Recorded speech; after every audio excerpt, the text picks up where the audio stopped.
44-year-old Simon suffered third-degree burns on his scalp after he accidentally pulled a kettle onto himself from the stovetop as a 2-year-old. It took about 2 years for the skin to finally grow back. My head was put in bandages and the dressing had to be changed nearly every day. And after 2 years, a thin layer of skin came back, but my hair follicles never returned. So that began a bit of another journey for me, and this is in 1974, and treatments for what we see today wasn't available back then. From being a toddler, wearing a hairpiece became a daily ritual for Simon. It was his way of life and he felt comfortable.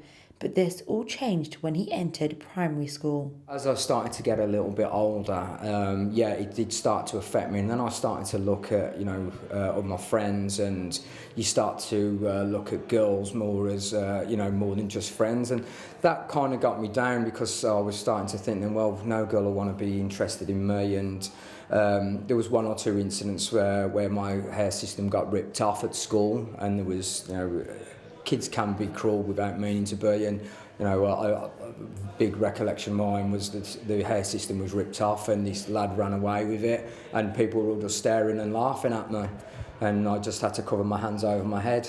Growing up, he felt paranoid and anxious, refused to play certain sports, go swimming or go out in the rain in case his hairpiece came off. He couldn't face the embarrassment. It started to really, my confidence was really suffering from it because my attitude was, why did this have to happen to me?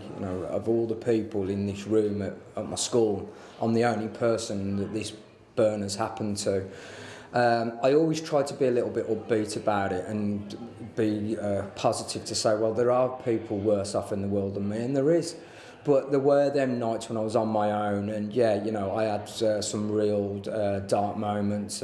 But now Simon feels like he's finally found his hair again after having his scalp tattooed. This is also known as scalp micropigmentation. His journey has now inspired him to become a practitioner himself. You can just feel somebody almost tapping on your head, if you like. On a scale of 1 to 10, the actual, it's more of a 2. It's more of an inconvenience more than anything. You can just literally just feel somebody tapping your head. And why are you getting it done? It's something. It just makes you feel more confident.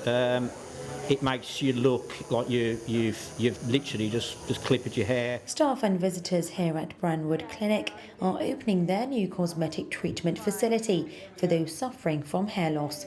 And joining them is TV host Jeremy Kyle. I have a family member who recently had quite a traumatic experience and got alopecia, and you could tell it was hats and hair pieces, and she'd hold herself differently, and you could see that it had really affected. I think it's one of those things that you wouldn't really contemplate until it happened to you. I'm sure it would get people down, and I think it would affect the way they live their lives. And if this as a process gives people confidence, then that's fantastic. For so many years, Simon's hair loss has made his life a misery, but now he wants to help people in the same situation as him, to give them confidence and support through scalp micropigmentation. Monica Plaha for Big News in Solihull.